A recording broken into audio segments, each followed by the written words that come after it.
Bonjour, bienvenue à mon émission Entrevue.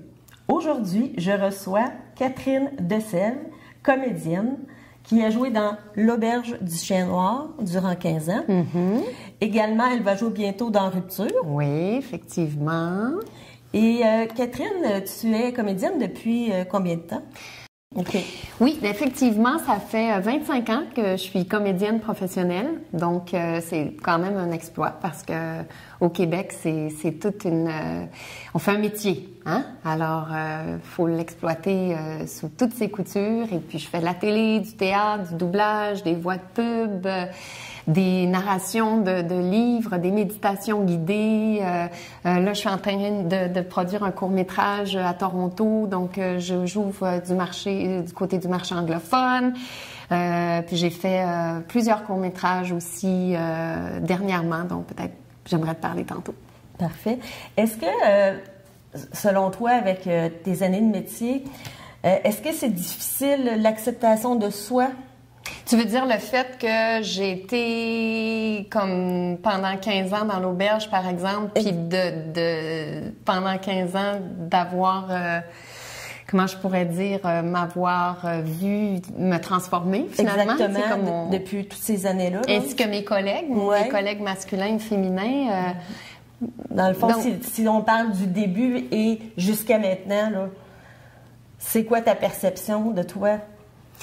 Ben c'est ça, je trouve qu'en bout de ligne, on se transforme. Puis, pour moi, c'est bien important de m'accepter à chaque phase de ma vie, puis de focusser sur ce que je gagne plutôt que ce que je perds. Puis, aussi de me rattacher, je dirais, à cet espace-là à l'intérieur de moi qui n'a pas nécessairement d'âge. Donc, je pense pas vraiment dans ces termes-là. Ouais, je sais que c'est un sujet assez délicat dans mon métier, ou en fait, comme dans tous les métiers, je pense. La peur de vieillir, j'imagine. Ouais, peut-être, appelons-le comme ça. Moi, je peux pas vraiment m'identifier avec cette peur-là, mais j'ai à m'adapter, puis à m'adapter à ces transformations-là, puis à accepter, à les aimer. Quand on se regarde, je ne sais pas si toi c'est le cas, si tu regardes tes anciennes émissions que tu as faites, et comment tu acceptes ça quand tu te vois? Ben, je me trouve plus belle aujourd'hui. Moi, je trouve que j'embellis avec le temps.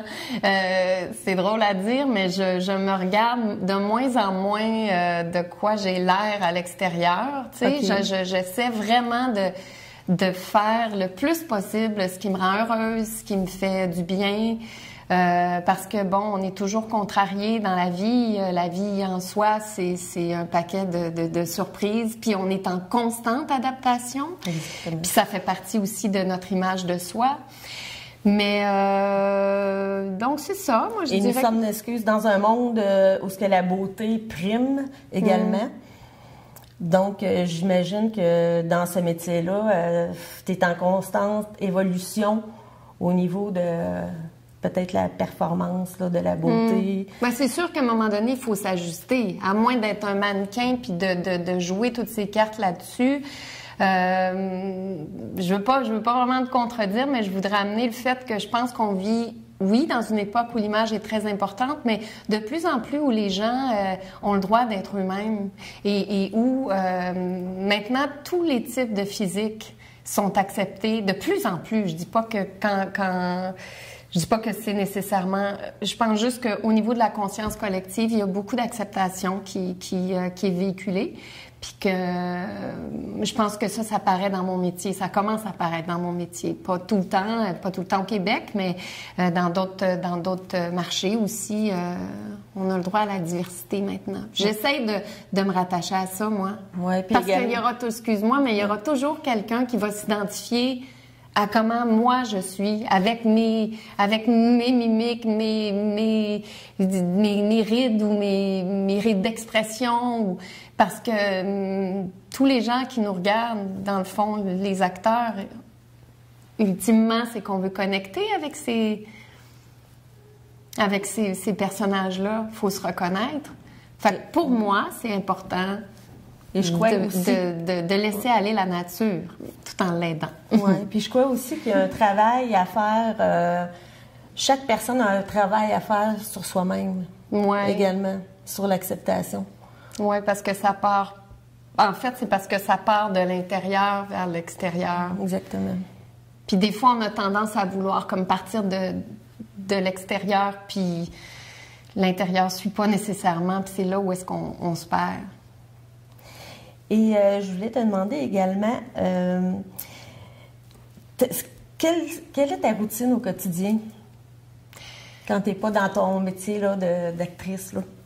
Oui, ben j'essaie, dans la mesure du possible, d'être en démarche où je m'assure d'être créative, puis dans le bien-être. Dans le bien-être personnel, dans le bien-être de ma famille, dans le bien-être de ma communauté, parce que je me sens quand même impliquée à ma façon dans ma communauté, que ce soit à l'école de mon garçon ou dans une démarche de protection de lacs à vocation écologique. Ça, c'est des choses dans ma vie personnelle dans lesquelles j'aime m'impliquer.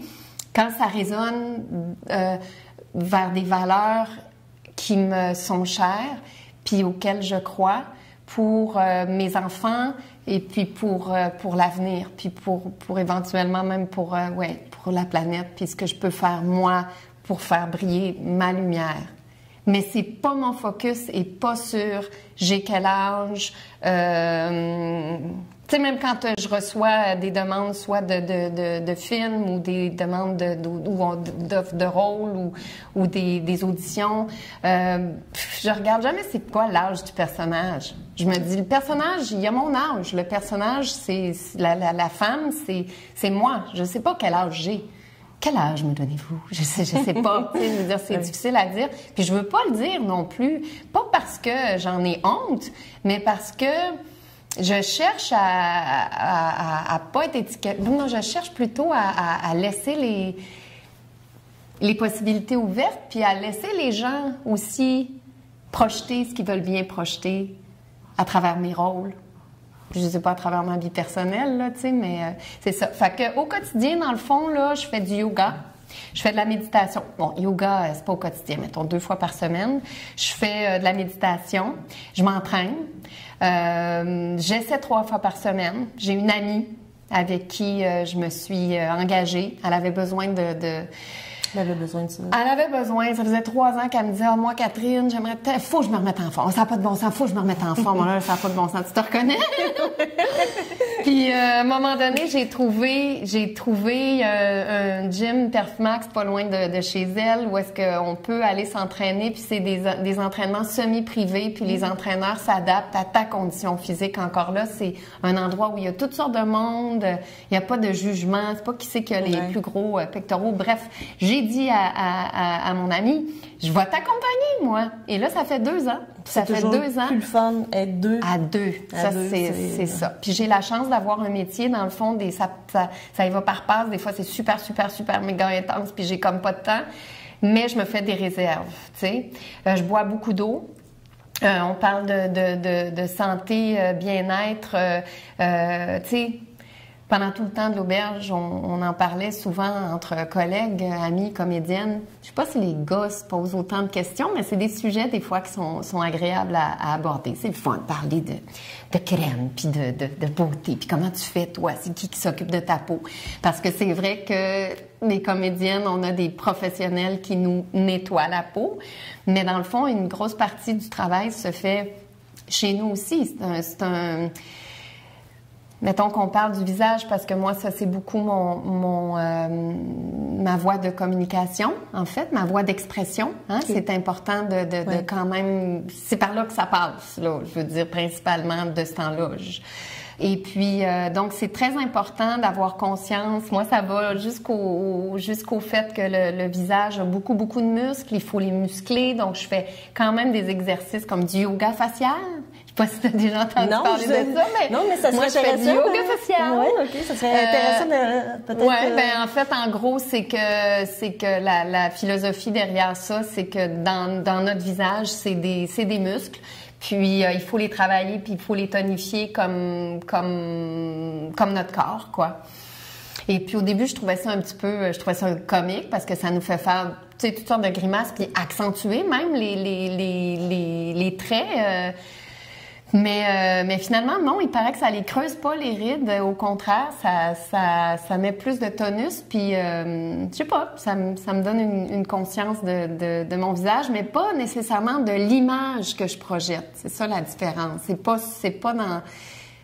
Genre, je suis pas bonne pour les selfies puis ça fait le même, mais c'est pas grave. Je pense que c'est un peu la forme générale du corps puis de notre allure. Sinon, ce qui est super important, je bois énormément d'eau. J'en bois beaucoup. Et c'est sûr que j'ai une excellente hygiène de soins. C'est bien important de super nettoyer sa peau de base, là, nettoyer sa peau et bien l'hydrater. Puis, en parlant avec mes collègues de l'auberge et tout ça, à un moment donné, on s'est mis à se préoccuper des produits chimiques qui sont présents dans les produits de beauté que nous, les femmes, on se met dans le visage. Fait que c'est toutes des petites formes d'engagement comme ça, hein, dans la vie qu'on choisit. On choisit nos batailles. Puis moi, en tout cas, c'est pas une bataille, mais j'ai cherché des produits de crème naturelle où est-ce qu'il n'y aurait pas d'agents de conservation. Puis ça, ben, je peux le dire que moi, j'ai découvert une entreprise ici au Québec, en fait, qui est en expansion. Ça s'appelle Davincia. C'est des produits de crème Davincia qui sont 100% naturels. C'est un produit breveté. Moi, ça correspond vraiment à mes valeurs parce qu'il n'y a aucun ingrédient là-dedans qui joue dans mon système endocrinien, dans mon système reproducteur. Donc, c'est sûr que c'est de la crème un petit peu plus haut de gamme. Donc, moi, je me permets d'aller dans ce type de décision-là que je prends pour ma santé générale, puis aussi ben laisser la nature faire son travail parce que c'est des produits naturels, puis je me dis la peau absorbe ça. Donc, faut que je fasse attention. Fait que c'est vraiment comme une vision globale de la santé, mais qui est pas focusée sur... En fait, j'ai l'air superficielle, puis peut-être que je le suis sans m'en rendre compte, mais vraiment, j'ai l'impression plus de me faire du bien. Fait qu'au quotidien, j'essaie, dans la mesure du possible, de faire des activités qui sont reliées à mon métier, puis des fois pas, des fois souvent reliées à la créativité, qui vont me faire du bien. Où est-ce que je me sens bien dans la vie? Ben fais-le. À mon chalet, dans la nature, être avec mes enfants. C'est tout des moyens pour moi de garder l'équilibre puis de traverser le temps, tu sais, traverser les années. Parce que dans le fond, ça fait 25 ans donc que je fais ce métier-là. J'ai commencé très jeune, puis j'en ai vu, là. Tu sais, je veux dire, 25 ans, c'est quand même, on en voit des gens, on voit des modes, on voit toutes sortes de... La société qui évolue, notre milieu qui évolue aussi. Mais moi, je trouve qu'on évolue pour le mieux. C'est une bonne philosophie. T'as pas de l'air d'accord? Oui, je suis d'accord. À cette heure, avec toute la technologie, on a pas mal de choses à portée de main qui sont intéressantes. Donc, oui. Oui, puis on a le choix. C'est ça qu'on a aujourd'hui. Moi, quand je faisais mes recherches pour la crème, puis que je suis tombée sur les produits Davincia, j'étais comme contente parce que si ça n'avait pas été d'Internet ou des recherches, puis de la sensibilisation qui me fait vibrer, moi, ou en fait qui me semble importante, ben j'aurais pas trouvé ça. Tu sais, je trouve qu'aujourd'hui, on a accès, puis on le sait aussi. Mais j'ai une question pour toi sur cette crème-là, justement. Est-ce que c'est seulement pour les comédiens, comédiennes ou c'est pour madame, non, je monsieur, pense tout le monde? Pas, parce qu'à la base, c'est sûr que moi, je suis comédienne, mais à la base, je suis... mais non, vraiment, je pense que c'est... Moi, je les commande directement en ligne à la compagnie. C'est comme ça que je les ai découverts, donc c'est comme ça que je les... En fait, c'était une amie qui m'en avait parlé de ces produits. Je trouvais qu'elle avait donc une belle peau. Puis moi, je trouve que depuis que je les utilise, je trouve que ma peau est plus claire. Mais tu as une très belle peau en passant. Mais, merci. Mais je pense que ça va vraiment avec la philosophie derrière ça. Mais non, le produit, il doit être offert en institut, j'imagine, ou sur leur site Internet. tout le monde y a accès, mais peut-être que vu que c'est un produit haut de gamme, aujourd'hui, pour se permettre, c'est un peu comme manger bio.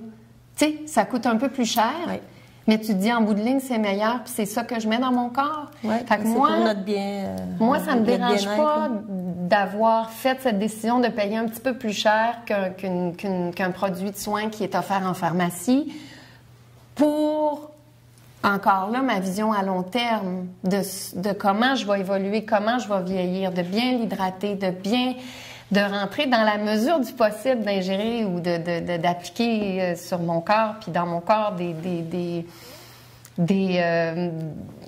produits qui seront pour ma santé, quoi. J'aurais une petite question pour toi. Dans ton milieu de travail, est-ce que les gens, comment je pourrais dire ça, ils en parlent, eux autres, de l'acceptation? Est-ce qu'il y a c'est-tu un peu tabou où les gens en parlent? C'est sûr qu'on va commenter quand quelqu'un a eu une chirurgie qui est assez... C'est comme une transformation, on peut commenter, mais en général, je pense qu'il faut être assez amis avec nos collègues pour aborder ce sujet, parce que je pense pas que c'est quelque chose qu'on aborde facilement. Non. Tu sais, il y a comme un... Ouais, comme tu disais, tu demandais si c'était un tabou? Oui, est-ce que ça peut en être un tabou ou est-ce que tu n'as déjà entendu parler? Oui, puis j'ai déjà eu des amis qui ont eu des injections, des choses comme ça. C'est vraiment personnel. Oui, exactement. Oui. C'est vraiment personnel. Ça rapporte... Moi, c'est sûr qu'il y a quelque chose qui fait, quand je vois ce nous, les femmes, on a à s'infliger pour se métamorphoser, pour pas accepter ce qui se passe. Des fois, je me dis, oh my God, on va loin. Tu sais, on est plié à quel dictat? Là? C'est qui nous dit? C'est qui ça qui fait qu'on n'a pas le droit d'être nous-mêmes, tu sais? Qu'on n'a pas le droit d'avoir notre forme. Notre forme à nous. Oui, exactement. Notre propre lumière, notre propre voix, notre propre son, notre propre cadeau à la vie, quoi. Toi, Catherine, est-ce que c'est depuis ton enfance que tu rêvais d'être comédienne? Ah, je pensais pas que tu allais me demander ça. Moi, je me souviens que quand j'étais en 3e année, j'avais 8 ans, j'étais à Saint-Bruno, à l'école de Saint-Bruno de Montarville. Puis ma prof, elle nous avait demandé qu'est-ce que vous voulez faire plus tard. Puis il y avait beaucoup de filles de ma classe qui voulaient être comédiennes. Puis ils disaient, moi, je veux être comédienne, moi, je veux être comédienne. Et moi, j'étais tellement gênée de dire que je voulais devenir comédienne, mais dans mon fort intérieur, là, je me disais, oui, mais moi, je vais l'être pour vrai. Je le savais, j'ai toujours fait ça. J'étais tout petite, je faisais des mises en scène, des spectacles, Il y avait des invités chez nous, là, je leur faisais un spectacle, je distribuais des billets. Il y avait des invités, des petits-enfants, je leur disais tout quoi faire, puis je faisais du lip-sync, Ça a toujours été naturel pour moi. J'ai toujours fait ça. Est-ce que là, après, c'était pas naturel. Genre, je peux pas dire que je suis un grand talent naturel, là. Tu sais, il y en a qui l'ont de même, là. Moi, c'est plus, j'ai travaillé, je travaille. Tu as fait l'École nationale de théâtre? J'ai fait l'École nationale de théâtre. J'ai étudié la danse au Japon avec un vieux maître de 95 ans. Oh, tellement un vieux japonais qui s'appelle Kazuo Ono. Puis ça, en fait, c'est intéressant parce que justement, on parle du temps qui passe. Oui. Ben moi, c'est un homme qui a, à partir de 68 ans, qui a commencé à être danseur. Avant ça, il a fait la Deuxième Guerre mondiale. Il était général pendant la Deuxième Guerre mondiale. Il était prof de gym dans des écoles à Tokyo et à Yokohama. Et puis, il a toujours eu une passion pour la danse, mais il pouvait pas. Puis, il aimait le tango et tout ça. Puis, à 68 ans, ben là, il a rencontré un autre homme qui s'appelle Ijikata. Et ensemble, ils ont dit, hey, on fait de la danse, on danse. Et avec son corps, là, vieux quand même, 68, ben il a dansé jusqu'à 103 ans. Moi, la dernière fois que je l'ai vu, je l'ai suivi, ça a été mon maître parce que je suis allée étudier chez lui. Puis c'est là que je dis, c'est pour ça que ce que je parle, ce dont je parle, j'ai la certitude que quand on vieillit, il y a des choses extraordinaires parce qu'on a on a la maturité, on a la profondeur, on a la perspective. J'ai hâte, moi, d'être vieille. C'est bizarre à dire, mais c'est parce que je l'ai vu. Puis il a dansé, on était à New York, je suis allée le voir à New York, il avait 99 ans. Puis il est vieux, puis il a même dansé en chaise roulante. Il est en chaise roulante, puis son fils en arrière, là, il faisait... c'est très, très intense comme danse. Mais c'est la danse de l'âme, le buto. Oh, wow. Puis donc, j'ai fait ça. Après, je suis revenue au Québec, puis là, j'étais un peu perdue. Là, après ça, j'ai fait l'École nationale. Puis j'ai commencé avec la compagnie Omnibus. Je faisais du mime, théâtre corporel, physique, très poétique. J'adorais. Puis chaque fois que je fais les choses, je pense que ça va toujours, pour être pour toujours. Ah, j'adore ça, ça va être pour toujours. Puis finalement, les circonstances de la vie changent. Et puis là, je suis rentrée à l'École nationale. Puis après l'école, là, j'ai décroché l'auberge. Puis je te dirais que ça a été comme... Ça a été ton premier rôle, ça, l'auberge? Non, j'ai décroché une série pour enfants qui s'appelait Sofa. Et puis j'étais un personnage virtuel. C'était avec Vincent... pas Vincent Gratton. Non, pas Vincent Gratton, c'est ce que j'allais dire. Attends un peu, là. Là, j'ai un blanc. Attends un peu. Bon, c'est pas grave. Moi, mon personnage s'appelait Saïra. Et puis, c'était comme un personnage, il fallait que je m'étais faite... j'avais fait comme du motion capture, puis je faisais juste sa voix. Sa voix, comme parce que je fais aussi beaucoup de voix. Okay. Puis j'ai commencé comme ça. Ça a été mon premier contrat à Radio-Canada. Je sortais de l'école, ça faisait pas longtemps. Puis un jour, on tournait. C'est cocasse. Attends, tu as d'écouter une petite anecdote. À un moment donné, j'étais comme en bas dans le sous-sol de Radio-Canada, dans la loge où j'enregistrais Saïra, juste la voix virtuelle comme ça. Puis il y avait un moniteur. Un moniteur, c'est une télévision qui se trouve à être dans la loge, dans le fond. Puis il tournait une émission, je pense que c'était Le Monde de Charlotte à l'époque. Puis là, c'était entre les prises, puis on voyait les acteurs, c'était les studios de Radio-Canada. Puis je me souviens d'être passée devant la télé puis d'avoir fait comme « Ah, ils sont chanceux, tu sais, ils font de la télé. » Moi, j'étais plus une comédienne de théâtre, je dirais. Puis à ce moment-là, je me suis dit « OK, je pense que je suis prête. Je pense que je suis prête à être vue. » Tu sais, quand je te disais, quand j'étais plus petite, j'étais gênée de dire que je voulais pas ça. C'est dichotomique parce que d'un côté... je voulais tellement le faire. Puis de l'autre côté, j'étais un peu gênée de dire que je voulais faire ça dans la vie parce que je suis qui, moi, pour faire ça? Puis, tu sais, j'ai pas vraiment de parents qui sont dans ce milieu-là. Puis donc, c'est ça. Puis très peu de temps après, j'ai décroché l'auberge. Puis j'avais auditionné pour l'auberge, mais j'avais pas eu le rôle pour lequel j'avais auditionné. Okay. Fait qu'ils m'ont offert un rôle. Fait que ça, c'est bien. Puis ça a été une longue épopée, quand même, 15 ans. Ça en passe, là, des affaires pendant 15 ans. Hein? Mais là, ça fait 2 ans que c'est terminé, puis on en parle beaucoup juste parce qu'on parle du processus du temps qui passe. Mais depuis, finalement, là, je suis entrée dans d'autres sphères, dans d'autres mondes. Puis je fais plutôt des courts-métrages, des projets de télé, puis donc, c'est ça. Puis, oui. Excuse-moi, tout à l'heure, tu m'as parlé d'un long-métrage que tu avais fait, mais tu me dis, je vais te revenir avec ça.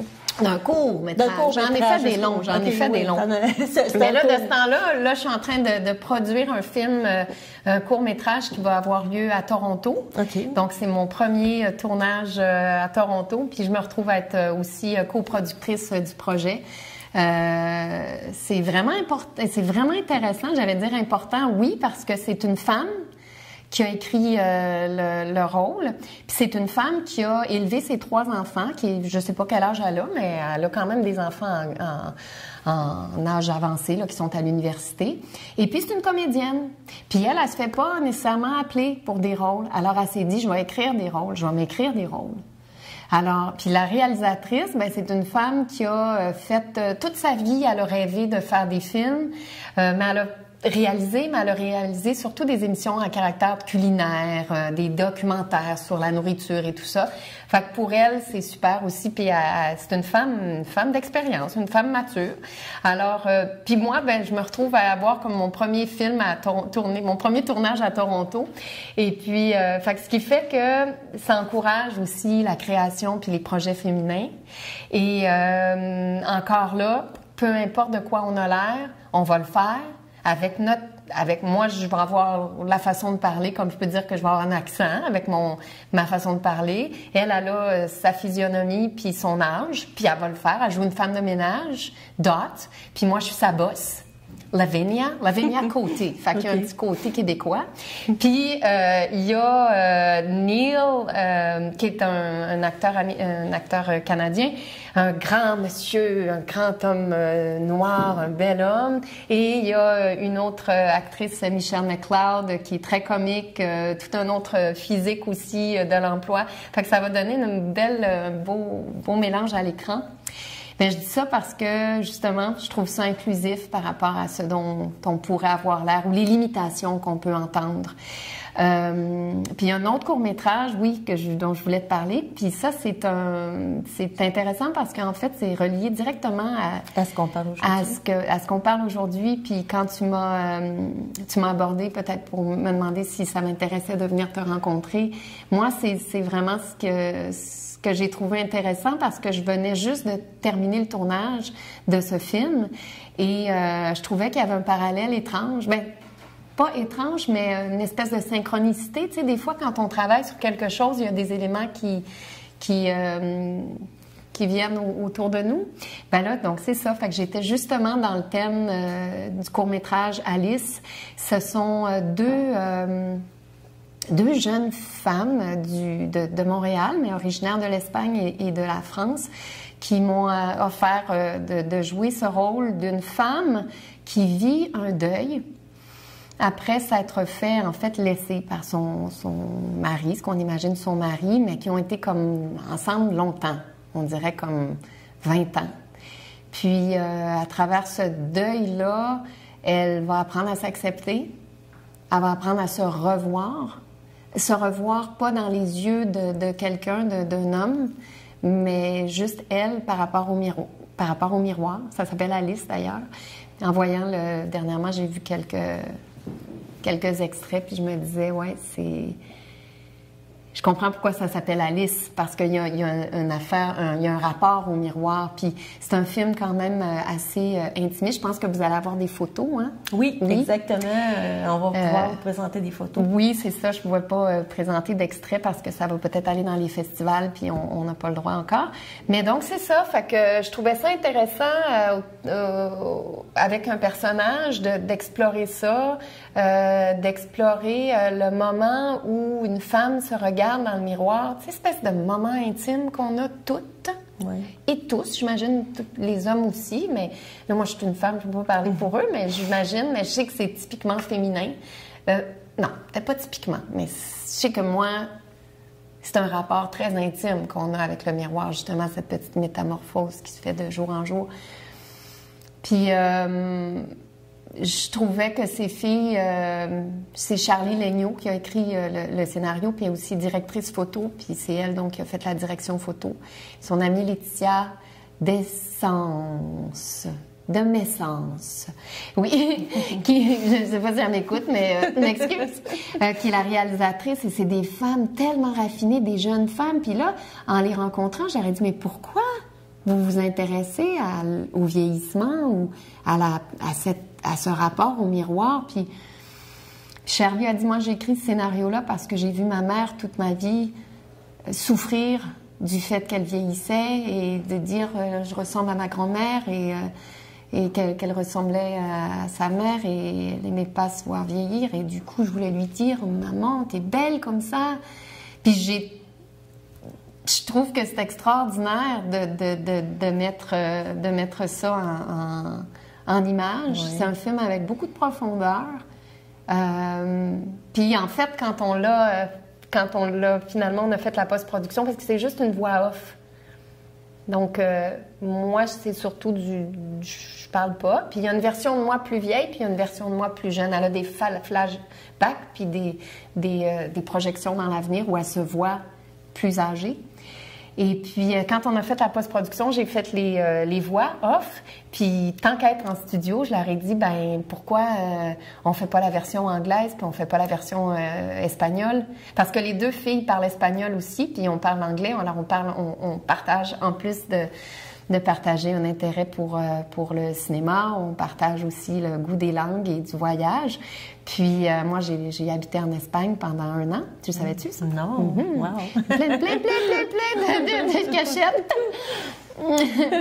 puis donc, c'est ça. Fait que je trouvais ça super intéressant de pouvoir enfin utiliser mes talents de polyglotte pour faire des versions tout de suite. Donc, ça sera pas sous-titré parce qu'eux autres encore veulent l'envoyer dans les festivals, comme j'ai dit. Puis là, ils ont dit, ah ben oui, parce qu'en Amérique du Sud, les femmes vont être contentes de voir des films comme ça. Puis c'est sûr, l'art, des fois, nous aide à faire véhiculer un message qui est, dans le fond, tu sais, quand je dis positif, c'est pas être positif pour être positif, mais juste comme mettre en lumière. En fait, en parler. Oui, conscientiser les jeunes. Ouais. Conscientiser pour dire comme, moi aussi, ça me tente. Moi aussi, je suis capable. Moi aussi, j'ai le goût. Puis pas parce que c'est inaccessible, mais juste parce que, OK, c'est juste une question de focus, de se prendre en main, de trouver la vibe à l'intérieur de soi, tu sais, de trouver la passion. Mm-hmm. Comme toi, tu es une femme passionnée. Oui. Hein? Oui, sinon je ne serais pas ici. C'est ça, moi non plus. Et pour conclure, Catherine, on a appris beaucoup sur toi. C'était tellement intéressant. Puis je te remercie vraiment là, d'être venue à mon émission. Ça me fait plaisir. Puis là, je vais juste te demander pour ton public de dire où est-ce qu'ils peuvent te retrouver. Là, je sais que tu vas être dans Rupture. Oui, effectivement. Donc, dans Rupture, qui est déjà disponible sur tout.tv. Ensuite, Extra. Puis, je pense que là, ça va être sur les ondes d'ici télé prochainement. Je suis dans 3 épisodes. Donc, je suis avec Mélissa Desormeaux-Poulain qui fait Ariane. Donc, je vais la consulter. Super projet. Ensuite, donc, je disais, pour ce qui est des courts-métrages et toutes mes autres réalisations, je pense sur ma page officielle Facebook, tout est là. Ou sur mon Instagram. Ouais, Catherine Desèvres. Et puis donc, c'est ça. C'est un travail constant, c'est un work in progress. Fait que c'est une création, hein. Fait que on sait pas où que ça s'en va, mais c'est le fun. Le voyage est agréable. Bon, je te remercie beaucoup. Merci. Ça m'a fait un immense plaisir. Moi aussi. Merci beaucoup. Merci.